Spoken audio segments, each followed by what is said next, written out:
नमस्कार, मैं हूं आशुतोष और आप देख रहे हैं सत्यहिंदी.com। सत्यहिंदी.com के खास कार्यक्रम आशुतोष की बात में आपका स्वागत है। बातचीत शुरू करने के पहले एक छोटी सी अपील मैं जरूर करूंगा। सत्यहिंदी.com एक कोशिश है पत्रकारिता की दिशा में, आजाद पत्रकारिता के लिए, ईमानदार पत्रकारिता के लिए, स्वतंत्र पत्रकारिता के लिए। इसके लिए जरूरी है कि हमें आपका सहयोग मिले। आप हमारी मदद कर सकते हैं। सत्य हिंदी का जो ये वीडियो है इसके डिस्क्रिप्शन में जाएं और वहां पर आप सत्य हिंदी के सदस्य बने, इस अभियान के साथ जुड़ें, हमें आर्थिक मदद करें, आर्थिक डोनेशन दें, हमारी बहुत बड़ी मदद होगी। साथ ही साथ सत्य हिंदी का आप मोबाइल ऐप भी आ गया है, उसको आप प्ले स्टोर से जाके डाउनलोड भी कर सकते हैं और साथ ही साथ आप इस वीडियो के डिस्क्रिप्शन के नीचे एक लिंक मिलेगा, उसको भी क्लिक करके डाउनलोड कर सकते हैं। और अब आज की बातचीत शुरू करते हैं। भारत और चीन के बीच में तनाव कम होने के संकेत मिलने लगे हैं। रक्षा मंत्री ने स्पष्ट तौर पर संसद के अंदर कहा है कि भारत और चीन के बीच में, सेनाओं के बीच में एक सहमति हुई है पैंगोंग झील के मसले पे।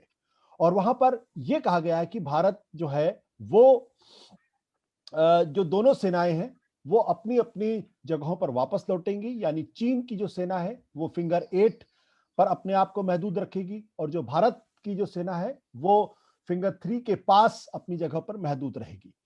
इस पूरे मसले पर कांग्रेस पार्टी ने बहुत तीखी प्रतिक्रिया दी है। कांग्रेस पार्टी का कहना यह है कि दरअसल भारत की जो सेना थी वो पहले फिंगर 8 तक पेट्रोल करती थी और 4 तक उसकी जगह परमानेंट पोजीशन थी, अब वो पीछे आ गई। इसका मतलब ये कि भारत ने अपनी जमीन जो है वो कंसीड की है। इसी मसले पर जो रक्षा मंत्रालय है उसकी तरफ से एक प्रेस रिलीज भी जारी की गई है और ये कहा गया कि भारत ने कोई जमीन कंसीड नहीं की है। दरअसल ये पूरा मामला है क्या और इस मामले में जो विवाद है उसमें दम कितना है? क्या भारत और चीन के जो अपने अपने दावे हैं वो उन दावों में क्या भारत चीन को अपनी बात मनवाने में कामयाब रहा है या नहीं मनवाने में कामयाब रहा है, इसी पर बात करेंगे। और इस वक्त हमारे साथ बात करने के लिए है अंतर्राष्ट्रीय मामलों के जानकार, चीन के विशेषज्ञ एस डी मुनि साहब। प्रोफेसर एस डी मुनि साहब, आपका बहुत बहुत स्वागत है। ये जो समझौता हुआ है, सबसे पहले तो हमारे दर्शकों को अगर आप उसको थोड़ा सा विवरण दे दें तो बहुत अच्छा होगा। कि समझौता सिर्फ पैंगोंग लेक के नॉर्थ और साउथ बैंक में जो हम लोगों की पोजीशंस थी उसको लेके हुआ है और दूसरे जो डिस्प्यूटेड एरियाज हैं जहां स्टैंड ऑफ हुआ था और अभी भी चल रहा है उसके ऊपर नहीं है। पहली बात तो ये साफ बात है। दूसरे में ये है कि जहां जहां अप्रैल के बाद में, अप्रैल 220 के बाद में आगे आ गए थे वहां पर वो वहां से वापस जाने के लिए समझौता हुआ है। जो आर्टिलरी, जो ट्रुप्स चीन नॉर्दर्न बैंक पे ले आया था और उसके जवाब में हम लोगों ने सदर्न हाइट्स को वापस ले लिया था, उन दोनों जगह से हिंदुस्तान को भी हाइट से पीछे हटना पड़ेगा और चीन को जो फिंगर 4 तक वो आ गए थे वहां से उनको पीछे हटना पड़ेगा, फिंगर 8 तक जाना पड़ेगा। तो ये एक लिमिटेड एग्रीमेंट है। उसमें पैंगोंग लेक के आसपास जो उनका डिप्लॉयमेंट है दोनों कंट्रीज का उसको लेकर, उससे आगे ये एग्रीमेंट नहीं है अभी फिलहाल। और क्या होगा वो बाद में देखना पड़ेगा। जी, कांग्रेस पार्टी की तरफ से बड़ी तीखी प्रतिक्रिया आई है और कांग्रेस पार्टी ने साफ तौर पे कहा है कि दरअसल भारत चीन के सामने नतमस्तक हो गया है और अपनी जमीन उसने कंसीड कर ली है। उनका कहना यह कि भारत जो है पहले पेट्रोल फिंगर 8 तक पेट्रोल कर सकता था, लेकिन इस समझौते में उसका कोई जिक्र नहीं है। साथ ही साथ उसने ये भी कहा है कि पहले भारत फिंगर 4 तक था, अब वो 3 के नीचे यानी 2 और 3 के बीच में होगा। इसका मतलब कम से कम 3 से 4 के बीच की जो जमीन है, फिंगर 3 और 4 के बीच के, वो जमीन भारत ने चीन को कंसीड की है। कांग्रेस के और राहुल गांधी के इस आरोप पे कितना दम लग पाते हैं आप? देखिए, पहला पहलू जो है कि पेट्रोल नहीं कर सकता है वो बात सही है। पहले हिंदुस्तान फिंगर 8 तक पेट्रोल कर सकता था और अब जो नया एग्रीमेंट हुआ है उसमें स्पष्ट लिखा गया है कि दोनों में किसी तरफ से कोई भी पेट्रोलिंग नहीं होगी जब तक कि पूरा विड्रॉल नहीं हो जाता, डिसएंगेजमेंट नहीं हो जाता। इसलिए टेम्परेरीली पेट्रोल करने का जो हक था वो भारत ने वापस लिया है और वो चीन ने भी वापस लिया है, क्योंकि दोनों तरफ से साइमल्टेनियस पेट्रोलिंग होती थी। जो फिंगर 4 तक की पोजीशन है, देखिए ये कोई चीनियों ने माना नहीं था कि फिंगर 4 तक की, और हमने भी नहीं माना कि फिंगर 4 तक की पोजीशन हमारी है, हम मानते हैं कि हमारी पोजीशन फिंगर 8 तक की है, लेकिन हमारा जो कंसंट्रेशन कंसोलिडेशन था वो धानसिंग पोस्ट है एक, जो फिंगर 3 और फिंगर 2 के बीच में है, वहां पर हमारा सारा जमावड़ा था और वहीं से हम लोग आगे पेट्रोलिंग करते थे। तो वापस हम लोग धानसिंग पोस्ट तक आ गए हैं, और जो अगर दिमाग में ये बात है कि हम फिंगर 4 में कंसंट्रेशन किए हुए थे, वैसा नहीं है। जो पोस्ट है हमारी वो धानसिंग पोस्ट से था और वहां से हम आगे जाते थे, और क्योंकि फिंगर 8 तक जाते थे तो लगभग लगातार फिंगर 4 तक हमारी उपस्थिति रहती थी। वो उपस्थिति अब नहीं रहेगी, ये सही है, लेकिन ये इसका मतलब मैं नहीं मानता हूं कि टेरिटरी को कंसीड कर दिया गया है। हमने ये नहीं कहा है कि फिंगर 4 या फिंगर 3 के बाद आगे हमारी टेरिटरी नहीं है। हमारे क्लेम्स बरकरार है, लेकिन जो पेट्रोलिंग पहले हम करते थे राइट्स, उसको अभी सस्पेंड किया हुआ है। सर, ये जो रक्षा मंत्रालय की तरफ से जो एक प्रेस रिलीज आई है, उसका जो नंबर 5 पॉइंट है, पांचवा पैराग्राफ है, उसमें ये लिखते हैं कि even the line of actual control as per the Indian perception is at finger 8, not at finger 4. That is why India has persistently maintained the right to patrol up to finger 8, including in the current understanding with the China. तो ये जो पांचवें paragraph में लिख रहा है कि जो एक्चुअल लाइन ऑफ कंट्रोल है वो भारत के हिसाब से फिंगर 8 तक है, और हमने बार बार ये बात कही कि हमारा अधिकार वहां तक पेट्रोल करने का है, और यही बात चीन के साथ हमने ये अंडरस्टैंडिंग आज भी की है। लेकिन जो रक्षा मंत्री की बात से स्पष्ट होता है, उसमें लगता है कि इसमें और उसमें कुछ विरोधाभास है। नहीं, देखिए, ये है जो हमारा दावा है, कहां तक की जमीन किसको हम एलएसी मानते हैं, वो फिंगर 8 तक का था, इसीलिए हम लोग वहां तक पेट्रोल करते थे जी। अब हमने पेट्रोलिंग से मना कर दिया है। पेट्रोलिंग से मना करने से मतलब जो सस्पेंडेड हो गई है पेट्रोलिंग, उसका मतलब ये नहीं है कि हमने टेरिटरी को सीड कर दिया है। इन दोनों में फर्क है। ये मतलब हम वहां जाएंगे नहीं, इसका मतलब ये नहीं कि हमारे ऊपर उसका दावा नहीं है। तो अभी की जो स्थिति है उसमें ये है कि हमारा दावा फिंगर 8 तक है, लेकिन हम फिंगर 3 से आगे पेट्रोलिंग नहीं करेंगे, और वो भी जो आगे पहले फिंगर 8 से पेट्रोल करते थे वो भी पेट्रोलिंग नहीं करेंगे। It becomes a kind of non militarized zone, या नो मैन्स लैंड समझ लीजिए उसको। वो अभी किया गया है, और उसमें एग्रीमेंट में ये कहा गया है कि इसके ऊपर पेट्रोलिंग करने की बात तब शुरू होगी जब ये स्ट्रक्चर्स डिसमेंटल हो जाएंगे और आर्टिलरी और ट्रुप्स वहां से जो अभी आगे बढ़े हुए हैं वो विड्रॉ हो जाएंगे। तो वो इश्यू रिजॉल्व नहीं हुआ है अभी, ये नहीं हुआ है कहीं पर कि हम लोग पेट्रोल कर नहीं पाएंगे या हमारा दावा उसके ऊपर नहीं है। तो ये जो नुआंस है वो समझना चाहिए। मैं समझता हूँ वो जो डिफेंस मिनिस्ट्री कह रही है वो भी पुराने दावों को लेके कह रही है कि हम आगे नहीं बढ़े हैं, लेकिन पहले वर्चुअल तरीके से हम लोग फिंगर 4 तक रहते थे, वर्चुअली इन इफेक्ट। वो नहीं है टेक्निकली। वहां पर हमारा कंसंट्रेशन, वहां हमारा कैंप नहीं था।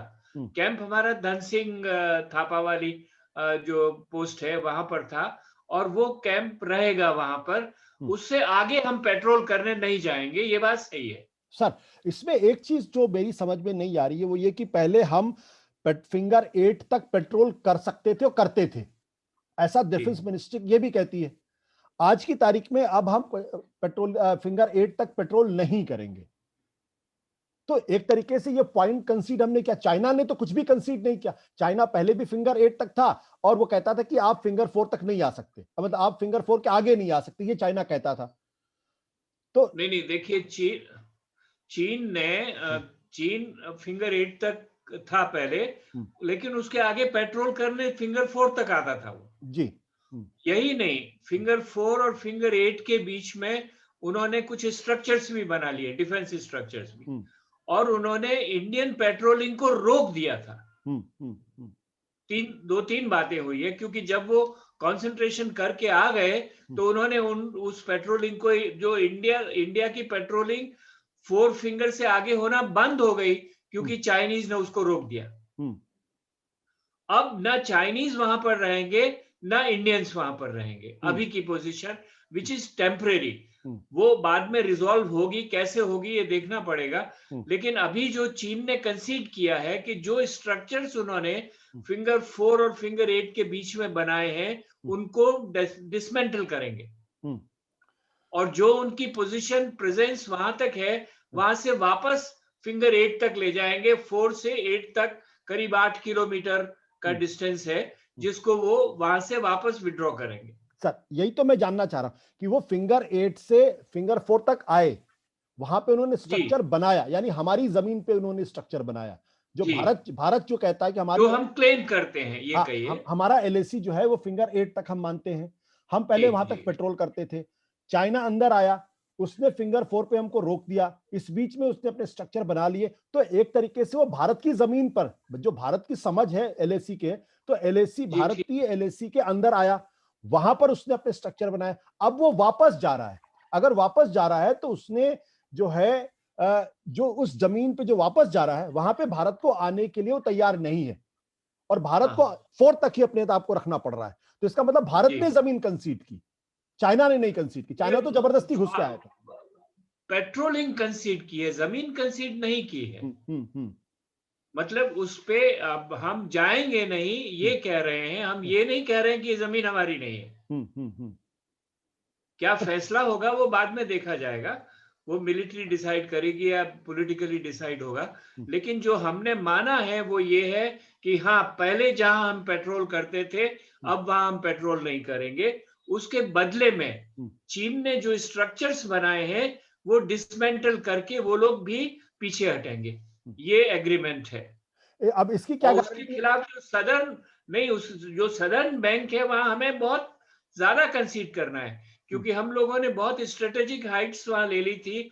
उसी वजह से चीनी प्रेशराइज्ड हुए हैं विड्रॉ करने के लिए, क्योंकि वहां बैठे बैठे हम लोग नॉर्दर्न फ्लैंक्स को पूरी तरह से कवर किए हुए थे, और चीन ने अपना पीछे जाना और डिसमेंटल करना जो उन्होंने इलीगली ऑक्यूपाई कर लिया था, जैसा आप कह रहे हैं, वो इसीलिए माना है कि उसके बदले में उनको ये मिलेगा कि भारत जिस हाइट्स पे बैठा है वहां से उसको वापस जाना होगा। तो भारत ने अपने एडवांटेज खोया वहां पे। स्ट्रेटेजिक रिट्रीट का मुझे ज्यादा डर है बजाय कंसीडिंग टेरिटरी के। जो डिफेंस एक्सपर्ट है उनका कहना है ये चीन के लिए विन विन सिचुएशन है, क्योंकि भारत ने कैलाश रिज वाली पोजीशन जहां पे एडवांटेजियस पोजीशन थी वहां छोड़ दी उन्होंने, ये चाइना को बेनिफिट करेगा। दूसरा, भारत जहां पेट्रोल कर सकता था वहां भी पेट्रोल नहीं कर पा रहा है, ये दूसरा पॉइंट कंसीड किया गया है। तो लोगों का कहना है, एक्सपर्ट्स का कहना है कि, और ये बात कांग्रेस पार्टी भी कह रही है कि दरअसल भारत ने कंसीड किया है, चीन ने कंसीड नहीं किया, चीन तो जबरदस्ती घुसकर आया था। नहीं आशुतोष, ये सही बात है, लेकिन इसके साथ साथ ये ध्यान में रखना चाहिए कि फिंगर 4 तक चीन भी पेट्रोल करता था, साइमल्टेनियस पेट्रोलिंग होती थी जी, और इसीलिए उस फिंगर 4 तक चीन भी अब पेट्रोल नहीं करेगा, ठीक है, फिंगर 8 तक रहेगा। लेकिन ये बात सही है कि स्ट्रेटेजिकली हम लोग वहां से वापस हट जाएंगे जिन हाइट्स को हमने लेकर चीन पे दबाव डाला था, ये बात बिल्कुल सही है। और इसीलिए जहां पर ये हमारे ये 20 लोग फना हो गए, वो उसको कंट्रोल करने के लिए जो हमने चुशुल में पोजीशंस को ऑक्यूपाई कर लिया था वो अब हम नहीं कर पाएंगे। ये बात सही है। तो अगर इसको purely strategic point of view से देखें तो भारत की स्थिति कमजोर हुई पहले से या नहीं? स्ट्रेटेजिकली कमजोर हुई है, लीगली कंसीड नहीं किया है। लीगली कंसीड नहीं किया। अभी वो जो डिफेंस मिनिस्ट्री जिद कर रही है वो इस लीगल एस्पेक्ट पे कर रही है। सवाल ये है, मैं समझता हूं कांग्रेस को गवर्नमेंट को क्वेश्चन करना चाहिए कि जो स्ट्रेटेजिक हाइट्स हमने ले ली है उससे हम क्यों जा रहे हैं, क्योंकि वो तो हम चीन की टेरिटरी में नहीं बैठे हैं। वहां से क्यों हम विड्रॉ करने की कोशिश कर रहे हैं? वो बिल्कुल बॉर्डर के ऊपर है और उसकी वजह से चीन के ऊपर, देखिए आफ्टर ऑल 9 महीने के बाद, 9-10 महीने के बाद में चीन ने माना क्योंकि वो वापस विड्रॉ करेगा, क्योंकि उनका जो डिप्लॉयमेंट, फॉरवर्ड डिप्लॉयमेंट था उसको वो सस्टेन नहीं कर पा रहे थे।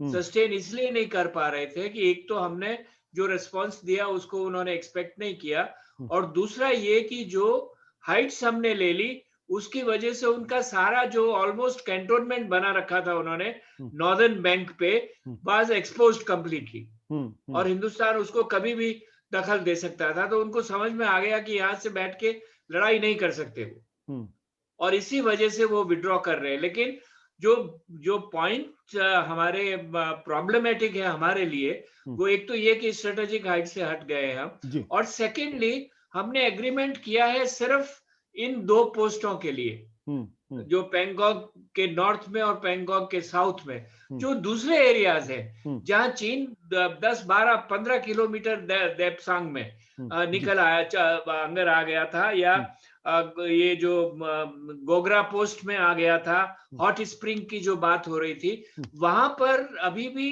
कोई एग्रीमेंट नहीं है। तो हमको जो डिसएंगेजमेंट का एग्रीमेंट है वो सबको मिला के सारी एलएसी के ऊपर करना चाहिए था, जो हमने नहीं किया है। जी, सरकार का कहना यह कि जब इस एरिया में डिसएंगेजमेंट कंप्लीट हो जाएगा तो उसके 48 घंटे के बाद हम उस पर बातचीत शुरू करेंगे। उसमें बातचीत करेंगे, इसका मतलब एग्रीमेंट नहीं है उसके ऊपर। मैं यही आपसे कहने की कोशिश कर रहा हूं कि वो जो मुद्दे हैं वहां पर जहां चीनी बहुत अंदर आके बैठ गया है, उन मुद्दों को अभी हमने खकोड़ा नहीं है। दरअसल ये एडवांटेज लेके, जिस स्ट्रेटेजिक हाइट पे हम बैठे हुए हैं, उसका एडवांटेज लेके हमसे कहना, हमें चीन को ये कहना चाहिए था कि पूरा एग्रीमेंट एलएसी में डिसएंगेजमेंट का होगा। जो अप्रैल के बाद आप आ गए हैं या जहां जहां आप घुस गए हैं, वो पूरा एग्रीमेंट होगा, इस सिर्फ एक पॉकेट पे नहीं होगा। क्योंकि एक पॉकेट पे इंडिया की एडवांटेज है, जिसको चीनियों ने इस एग्रीमेंट के थ्रू अनडन कर दिया है। बिल्कुल। अब आखिर में हमारे दर्शकों एक बार जरा समझाइए कि वो जो देप्सांग का इलाका है, गोगरा का इलाका है या हॉट स्प्रिंग का इलाका है जहां चीन घुसा हुआ है, वो भारत के लिए कितना जरूरी है वहां से चीन का निकलना, और अगर चीन वहां से नहीं निकलता है तो भारत को क्या नुकसान हो सकता है? नहीं, वो भी बहुत जरूरी है भाई। दौलत बेग ओल्डी जो हमारी सबसे इंपॉर्टेंट पोस्ट है, उसके बहुत नजदीक है ये सारे एरियाज, और इसमें उन्होंने स्ट्रक्चर्स बना रखे हैं, रोड्स बना के इंफ्रास्ट्रक्चर को डेवलप कर रखा है। हम लोग अभी भी, हम जो रोड बना रहे हैं दौलत बेग ओल्डी तक, उसको वो ओपोज करना चाहते हैं, नहीं बनाना चाहते। वो स्ट्रेटेजिकली बहुत इंपॉर्टेंट है, और उसके भी नजदीक है, जो पीओके के नजदीक है, सियाचिन भी उसके आगे आगे जाता है। तो ये सामरिक दृष्टिकोण से ये सारा क्षेत्र में, ये इसीलिए मैं कह रहा हूं कि सारे क्षेत्र पे एग्रीमेंट होना चाहिए था कि जहां जहां आप बढ़ गए हैं वहां से पीछे जाइए। जो एलएसी जिसको हम मानते हैं, उस एलएसी को रेस्पेक्ट करने की कोशिश कीजिए। क्योंकि यहाँ इसमें लिखा है, ये जो एग्रीमेंट बनाया है, इसमें एक प्रिंसिपल ये है कि एलएसी को रेस्पेक्ट करेंगे। अब एलएसी को रेस्पेक्ट आप करेंगे तो खाली इन 2 पोजीशंस पे क्यों करेंगे? आपको सारे एलएसी के जो डिस्प्यूट में आ गई है, जहां आप एंक्रोचमेंट किए हुए हैं, अगर भारत ने एंक्रोचमेंट किया है तो भारत भी पीछे हटे, जहां चीन ने एंक्रोच किया है चीन भी उसके पीछे हटे। मैं ये बात इसलिए बोल रहा हूं कि आपको याद होगा, हमारे एक मंत्री जी ने, वीके सिंह साहब ने यहां तक कह दिया था कि हाँ, हम भी बहुत जगह आगे बढ़ गए थे। तो सारे एलएसी को लेके हमें एक एग्रीमेंट करना चाहिए था, जिसकी वजह से जो हमारी स्ट्रेटेजिकली एडवांटेजेस पोजीशन है उसका फायदा उठा के जहां जहां चीन अंदर घुस आया है, जैसे देप्सांग और गोगरा पोस्ट वगैरह में, तो वहां से भी उनको पीछे हटाना चाहिए। सर, एक इसमें एक सप्लीमेंट्री सवाल ये है कि कहीं ऐसा तो नहीं चीन की कोई चाल हो कि उसको आपको जो एडवांटेजेस पोजीशन पे जो थी, जो कैलाश रिज का इलाका था, वहां से आपको खाली करा ले और उसके बाद फिर वो आपके साथ धोखा कर दे? चीन तो पहले भी करता रहा। बिल्कुल, इसको आशुतोष, इसकी संभावना बिल्कुल है कि जो देप्सांग वगैरह के एरियाज हैं उसके ऊपर वो कुछ नहीं, टस से मस नहीं हो, इसकी पॉसिबिलिटी है, पहली बात। दूसरी बात, जहां आप कैलाश रेंज का एरिया से अगर आपको हटाने की कोशिश करेंगे तो उसमें आपको बहुत केयरफुली होना पड़ेगा कि आप जब तक नहीं हटिए तब तक चीन पूरी तरह से नहीं हट जाता है। क्योंकि उसमें ये है कि ये म्यूचुअली मॉनिटर होगी और वेरीफाई होगी। जब तक आप जॉइंट ग्रुप्स को लेके वेरीफाई नहीं कर लेते हैं कि चीन ने जो कहा है वो किया है कि नहीं किया है, और वो सिर्फ अपने आर्टिलरी टैंक्स वगैरह को पीछे हटाने की बात नहीं है, अगर उन्होंने एयरफोर्स का कोई एस्टेब्लिशमेंट बना रखा है और फौज कितनी है उनके पीछे, कहां पर बैठी हुई है, उसको कितना हटा, फ्रंट से भी लोगों को हटाना पड़ेगा, और जो आपने कैंप्स बना रखे हैं वहां पर कंसंट्रेशन कर रखा है, वहां से भी लोगों को हटाना पड़ेगा। करीब 50,000 के लोग वो भी ले आए हैं, करीब 50,000 के लोग हम भी ले आए हैं वहां पर। तो इस तरह से उसका भी ये हमारी इस मुस्तैदी पे डिपेंड करेगा कि कितना केयरफुली हम इसको मॉनिटर करते हैं और वेरीफाई करते हैं उससे पहले कि हम विड्रॉ करना शुरू करें। ठीक है, बहुत बहुत शुक्रिया सर, हमें पूरी जानकारी देने के लिए, बातचीत की। Thank you sir. धन्यवाद। सत्य हिंदी का ऐप डाउनलोड करें गूगल प्ले स्टोर पर।